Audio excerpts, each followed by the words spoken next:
Hello and welcome दोस्तों, स्वागत है आप सभी का इस वीडियो में। विजन आइज की मंथली मैगजीन है 2 मंथ की, जिसमें हम पॉलिटी एंड गवर्नेंस सेक्शन को इस वीडियो में कवर करने वाले हैं। तो आइए शुरू करते हैं। जो पहला टॉपिक है हमारा, आप सभी देख सकते हैं कि डिजिटलाइजेशन ऑफ लैंड रिकॉर्ड से रिलेटेड है। ठीक है, तो सबसे पहले कॉन्टेक्स्ट की बात करते हैं, क्यों न्यूज़ में है। तो सेंट्रल गवर्नमेंट ने स्टेट गवर्नमेंट को कहा है कि अपने सब रजिस्ट्रार ऑफिसेस में आप क्या कीजिए, लोकल सर्वर्स को इंस्टॉल कीजिए। इसी के चलते ये न्यूज़ में आया है। तो बात करते हैं कि क्या करंट स्टेटस है। ठीक है, तो गवर्नमेंट जो है also planning to come up with online registration system. Online registration system government लाने वाली है। किस मिशन के तहत लाना है, तो DILRMP, इस नाम को आप याद रखिए, प्री में क्वेश्चन बन सकता है। किससे रिलेटेड है, तो the digital India land records and modernisation programme. ठीक है, तो इससे रिलेटेड है। किस मिनिस्ट्री के अंडर में आ रहा है, कौन सी मिनिस्ट्री इसको इंप्लीमेंट कर रही है, तो ऑब्वियस सी बात है कि मिनिस्ट्री ऑफ रूरल डेवलपमेंट। ठीक है, वही इस मिशन के बारे में कुछ बातें देख लेते हैं कि ये सेंट्रल सेक्टर, ठीक है, सेंट्रल सेक्टर का है। उसके बाद जो है इसके 3 मेजर कंपोनेंट्स हैं। कौन कौन से, पहला कंप्यूटराइजेशन ऑफ लैंड रिकॉर्ड्स, दूसरा सर्वे और रीसर्वे, तीसरा है कंप्यूटराइजेशन ऑफ रजिस्ट्रेशन। ठीक है, इस मिशन के ऑब्जेक्टिव्स क्या हैं, तो आप यहाँ देखिए। पहला क्या है, टू असर system in a system for updated land records. Updated land records को स्टार्ट करना है, automated and automatic mutation.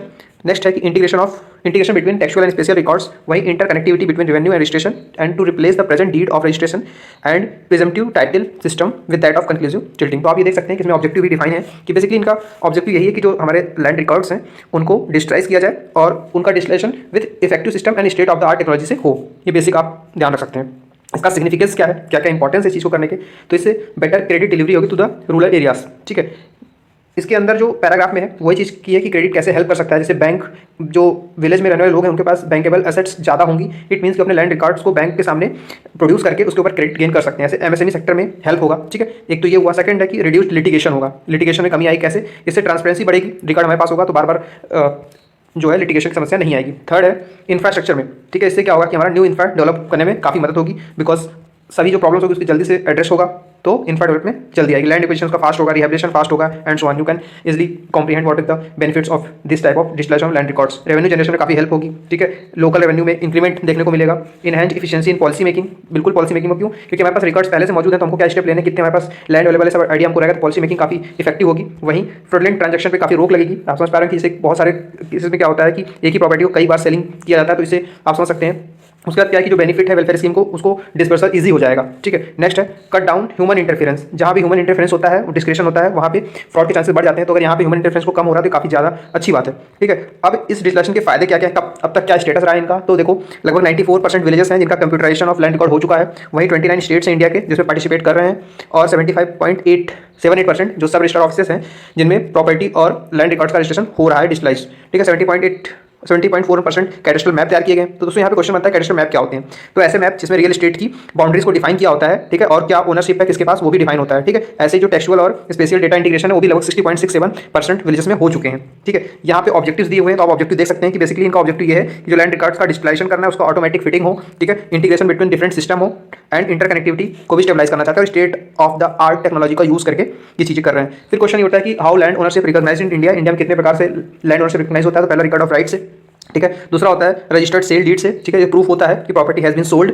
Third है सर्वे डॉक्यूमेंट्स, इसमें गवर्नमेंट जो सर्वे होते हैं उसको बेसिस पे प्रूफ किया था कि इस पे किसका ओनरशिप है। And last is property tax रेसिट्स।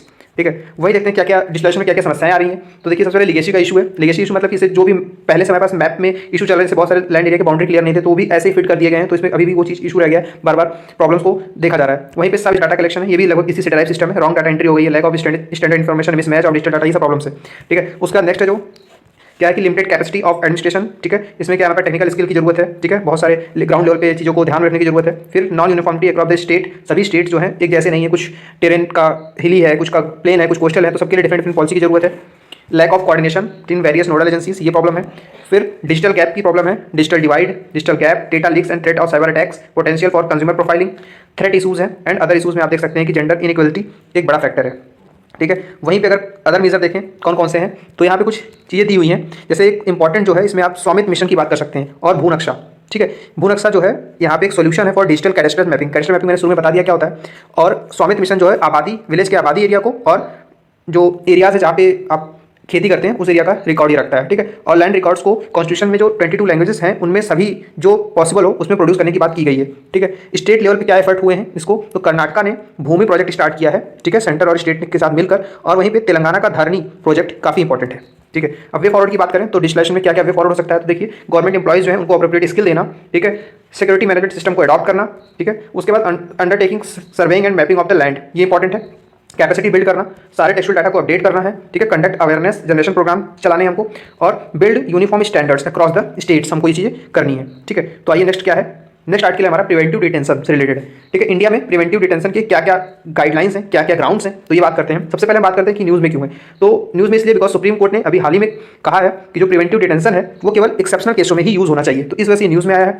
तो देखिए ग्राउंड्स क्या क्या है प्रिवेंटिव डिटेंशन के, ये प्री में पूछा सकता है। पहला security of the state, second है फॉरेन अफेयर्स और सिक्योरिटी ऑफ इंडिया, फिर maintenance of public order and maintenance of supplies and essential services and defence. ये अपने आप में सेल्फ एक्सप्लेनेटरी वर्ड्स हैं, आप समझ रहे होंगे कि जब स्टेट की सिक्योरिटी पे खतरा होगा तो भी आपको डिटेन किया सकता है, फॉरेन अफेयर्स में आप कुछ प्रॉब्लम कर रहे हैं, मेंटेन पब्लिक ऑर्डर को डिस्टर्ब कर रहे हैं, मेंटेनेंस जो एसेंशियल सर्विसेज उसको डिस्टर्ब करें तो भी आपको डिटेन किया जा सकता है। तो सुप्रीम कोर्ट के एक ऑर्डर में बताया गया है कि प्रिवेंटिव डिटेंशन क्या होता है, इसकी डिफिनेशन देख लीजिए आप, काफी इंपॉर्टेंट हो सकती है। तो it is an exceptional power to the state which affect the personal liberty of the individual has to be employed sparingly, ठीक है। ये एक तरह का सुप्रीम कोर्ट का नसीहत है सेंट्रल गवर्नमेंट या फिर स्टेट बॉडीज को कि आप इसको बहुत ही एक्सेप्शनल केसेस में इसको यूज़ करिए, क्योंकि इससे बहुत सारे प्रॉब्लम्स हैं। जैसे क्या कोर्ट ने बोला था कि अगर सबसे पहली बात तो आपको सेंट्रल गवर्नमेंट को क्या करना होगा कि लॉ, ठीक है, लॉ एंड ऑर्डर सिचुएशन का वायलेशन वर्सेस पब्लिक डिसऑर्डर में आपको क्लियरली दोनों को डिफाइन करना होगा, ठीक है। क्योंकि प्रिवेंटिव डिटेंशन में आप लॉ एंड ऑर्डर यूज करके भी लोगों को प्रिवेंटिवली डिटेन कर लेते हैं, दैट इज रॉन्ग, ठीक है। वहीं पे 1982 के केस में सुप्रीम कोर्ट ने अशोक कुमार वर्सेस दिल्ली एडमिनिस्ट्रेशन के केस में बोला था कि प्रिवेंटिव डिटेंशन जो है वो इसलिए लाया गया है जिससे कि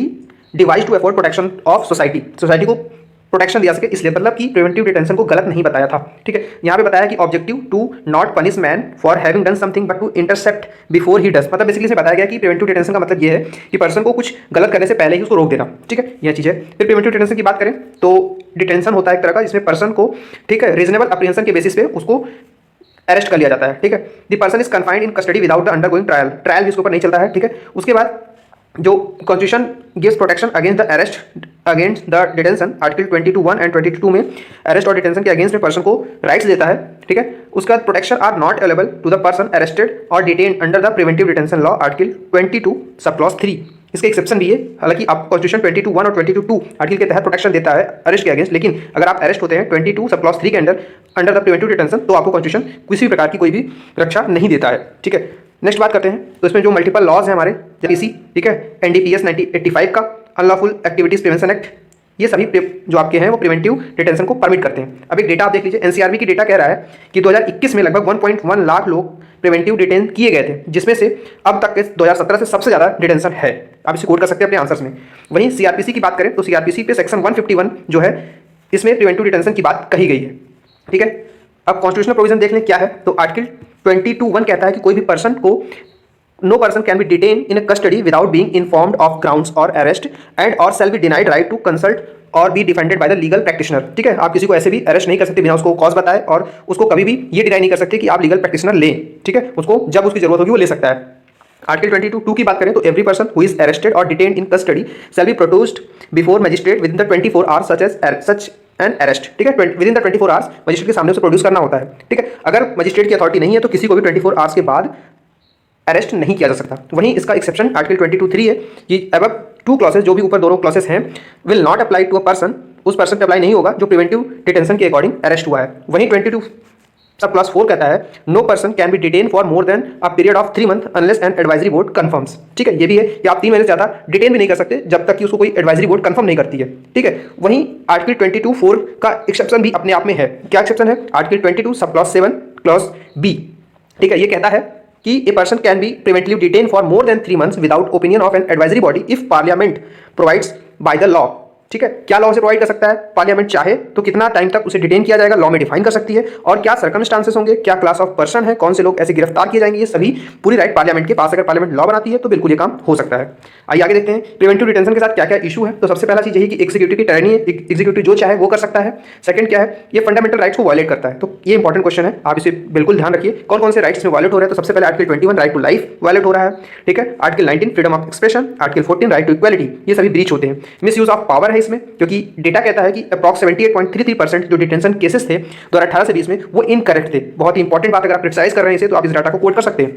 बैकलॉग्स की बात करें तो हमारे जुडिशरी के ऊपर बहुत सारे बर्डन बढ़ रहा है इसकी वजह से। एडवाइजरी बोर्ड की बात करें तो एडवाइजरी बोर्ड में जो मैक्सिमम जो मेंबर्स हैं वो एग्जीक्यूटिव ही होते हैं, तो फिर से एग्जीक्यूटिव की पावर सुप्रीम है अपने आप में, और इसमें क्लियरली कॉन्स्टिट्यूशन में बताया नहीं गया है कि कैसी एडवाइजरी बॉडी होगी। तो फिर से एग्जीक्यूटिव जो चाहे वो कर सकता है, और किसी को डिटेन कर रहा है तो ऐसे पर्सन को ही वो उसमें अपनी एडवाइजरी बॉडी में रखेगा जो उसके डिसीजन को सही बताएं। चलिए नेक्स्ट बात है कि इसमें विक्टिमाइजेशन ऑफ डिटेन हो सकता है, ठीक है।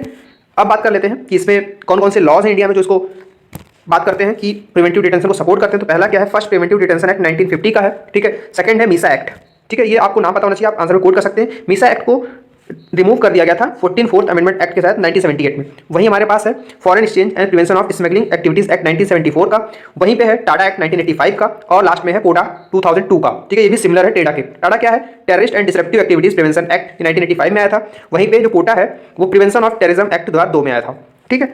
अब बात करते हैं सुप्रीम कोर्ट की कुछ इंपॉर्टेंट डिसीजन है प्रिवेंटिव डिसीजन के केस में। तो पहला है ए.के. गोपालन वर्सेस स्टेट ऑफ मद्रास 1950 में। तो कोर्ट ने इसमें ग्रीन फ्लैग दिया था प्रिवेंटिव डिटेंशन एक्ट्स को, बिकॉज उन्होंने कहा कि कॉन्स्टिट्यूशन में इसकी बात आर्टिकल 22 सब क्लॉज बी में कही गई है।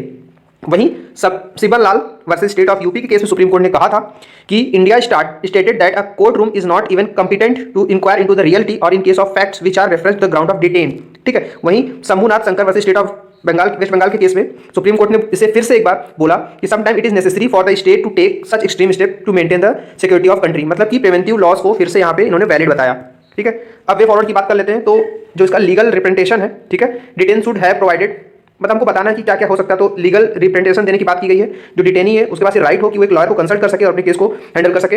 एडवाइजरी बॉडी में सिटिंग जजेस होने चाहिए जैसे, और उसका स्पीडी ट्रायल्स हो, फेयर डिसीजन मेकिंग हो, उसका टाइम फ्रेम डिसाइड हो कि कितने टाइम के लिए एडवाइजरी बोर्ड डिसीजन लेगी, और उसके बाद एक इंडिपेंडेंट बॉडी डिफाइन की जाए जो ट्रांसपेरेंट तरीके से काम करे और मिसयूज को रोक सके। लास्ट में जो कॉन्स्टिट्यूशनल सेफगार्ड्स हैं हमारे, आर्टिकल 22 का यूज किया जाए, आर्टिकल 21 मस्ट बी फॉलोड, ठीक है। तो आइए चलते हैं नेक्स्ट बात। तो पॉलिटी के दो बड़े इंपॉर्टेंट आर्टिकल्स थे, और उसके बाद ये कुछ शॉर्ट्स हैं, शॉर्ट में जो प्री के लिए काफी इंपॉर्टेंट हो सकते हैं।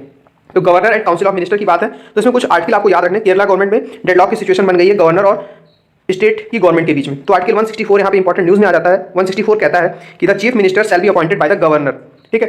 Accordingly chief minister will suggest governor to appoint other minister as well. तो आर्टिकल 164 चीफ मिनिस्टर के अपॉइंटमेंट से रिलेटेड, आपको ये पता होना चाहिए, ठीक है। कुछ केसेस हैं जैसे कि महावीर प्रसाद वर्सेस प्रफुल्ल चंद 1969 में। इसमें बोला गया है कि governor's pleasure under the article 164 clause 1 is subject to article 164 clause 2, ठीक है। इसमें क्या है कि वहीं Shamsher Singh and versus state of Punjab में क्या बोला था, सुप्रीम कोर्ट ने कहा है कि governor shall exercise his formal constitutional powers only in accordance and advice with the minister, ठीक है। वहीं नवाब रेबिया केस में सुप्रीम कोर्ट ने बोला कि आर्टिकल 163 जो कॉन्स्टिट्यूशन है वो गवर्नर को सिर्फ वही पावर देता है जो काउंसिल ऑफ मिनिस्टर के एडवाइस के साथ आएंगे। इट मीन्स कि they have no any blanket decision making power, okay. उसके बाद बात लास्ट में कंक्लूजन ये आता है कि governor can not remove the minister at his own will, they have to go with the advice tendered by the council of ministers. यहीं पे नेक्स्ट हमारा आर्टिकल है आईटी रूल में कुछ चेंजेस किए गए हैं। इसमें क्या चेंजेस हैं आप ये देख सकते हैं। ग्रीवेंस अपीलेट कमेटी को बनाने की बात की गई है, ठीक है। उसके बाद यहाँ पे देखिए जिसमें एक चेयरपर्सन होंगे और 2 टीम मेंबर होंगे जो परमानेंट मेंबर्स होंगे, ठीक है। और ये सोशल मीडिया के जो अपील्स होंगे उसके अगेंस्ट अपने डिसीजंस को देखेंगे, ठीक है। डिस्प्यूट रिजोल्यूशन मैकेनिज्म लाने की बात की गई है। ऑब्लिगेशन ऑफ इंटरमीडिएटरी की बात की गई है। वहीं पे time bound redressal of problems की बात भी की गई है। क्या कंसर्न है आईटी रूल के साथ में, तो इससे ये बात है कि गवर्नमेंट का कंट्रोल बहुत ज्यादा हो जाएगा, ठीक है। उसके बाद फिर क्या होगा कि it can act as a effective tool to curb government criticism and dissent. अगर आप गवर्नमेंट के अगेंस्ट बोलना चाहते हो तो नहीं बोल सकते, ये प्रॉब्लम हो जाएगी। Additional responsibility on the grievance officers, ठीक है। Need of rule IT rule 2022, क्या जरूरत है इसकी, तो वही चीज आप देख सकते हैं कि failure of self regulation by social media persons और मीडिया कंपनीज, ठीक है। Lack of robust complaint mechanism and increase in persistent fake news और malicious post spreading across the country. Psychological test of death row convicts, तो इसमें कुछ खास नहीं है। मुझे इसमें पीटी के लिए क्वेश्चन कुछ बहुत इंपॉर्टेंट नहीं है, आप देख सकते हैं, इसको स्किप कर सकते हैं। बस इसमें एक इंपॉर्टेंट जो केस है वो आप याद रख सकते हैं कि डेथ पेनल्टी और ये लैंडमार्क जजमेंट के बारे में। तो डेथ पेनल्टी या कैपिटल पनिशमेंट जो होता है वो जो है sentence to death after conviction by court और क्रिमिनल ऑफेंस, ठीक है। इसमें Bachan Singh versus state of Punjab case में सुप्रीम कोर्ट ने कहा था कि only the rarest of rare case that is brutal death penalty should be imposed. ये केस आप बहुत ज़्यादा यूज़ कर सकते हैं आंसर्स में, जब कभी भी आपको कैपिटल पनिशमेंट को क्रिटिसाइज करना हो कि सुप्रीम कोर्ट ने बच्चन सिंह केस में कहा है कि आप डेथ पेनल्टी को बहुत ही rare of the rarest case में यूज़ कीजिए। वहीं पे मच्छी सिंह के केस में भी उन्होंने बोला है कि अगर आपका जो क्राइम है अंडर कंट्रोल नहीं है तो ही आप ऐसे एक्शन लीजिए। लास्ट आर्टिकल है पॉलिटी का ग्रीवेंस रिड्रेसल इंडेक्स, ठीक है। ये सबसे पहली बात ये है कि इसमें काम क्या होता है इसका, ठीक है। तो ये department of administrative reforms and public grievances her month लेके आती है इस इंडेक्स को, ठीक है। इसमें करते क्या है ये रैंक देते हैं मिनिस्ट्रीज को, डिपार्टमेंट्स को और ऑटोनोमस बॉडीज को। तो आइए अब देखते हैं इन्होंने किया क्या इसके अंदर। तो IDAI है डिपार्टमेंट, इन्होंने इस लिस्ट में इसको टॉप पोजीशन पर रखा है, ठीक है। अब बात कर लेते हैं कि UIDAI है क्या। तो एक स्टैट्यूटरी अथॉरिटी है जिसको स्टेबलाइज किया गया था आधार एक्ट 2016 के तहत, ठीक है। इसमें एडमिनिस्ट्रेट कौन करता है इसे, तो ministry of electronics and information technology को, यानी कि METI, ठीक है। तो देखिए हमने पॉलिटी के सभी सेक्शंस को कवर कर लिया। पॉलिटी में इतनी ही न्यूज़ थी, तो आई होप पॉलिटी वाले सेक्शन को आप कवर कीजिए आने वाले वीडियोज़ में। बाकी न्यूज़ अक्टूबर मंथ की कवर हो जाएंगी। अगर वीडियोस आपको पसंद आई हो तो चैनल को सब्सक्राइब करिएगा, वीडियो को लाइक करिए और शेयर भी करिएगा। सो इस वीडियो में इतना ही। Thank you very much.